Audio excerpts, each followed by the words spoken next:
एक आदमी ने भाईचारे की नैतिकता निभाते हुए अपने बड़े भाई की सजा खुद कबूल की और 25 साल जेल में काट दिए। आज वही दिन है जब वह जेल से रिहा हुआ है। सड़क के दोनों ओर ऊंची इमारतें देख वह हैरान रह गया।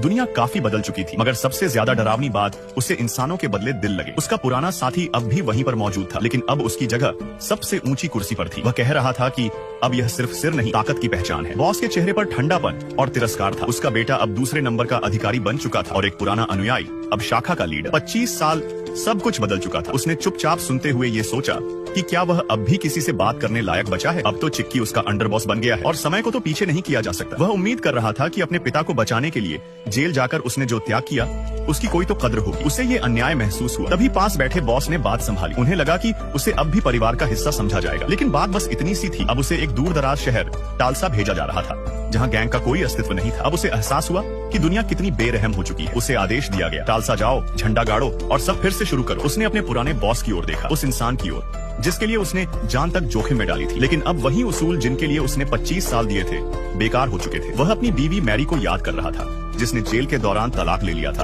और अपनी बेटी टीना को भी, जिससे 18 साल से कोई बात नहीं हुई। अब उसके पास बस कुछ पैसे, एक सूट और नेफ्थलीन की गोलियां ही बची थी। उसे समझ नहीं आ रहा था कि ये सब कैसे हुआ, लेकिन गैंग ने साफ कर दिया था कि उसे अब वही करना होगा जो बताया गया है। वह सोच रहा था कि जिस समय उसने अपनी पहचान बनाई थी वे सब बच्चे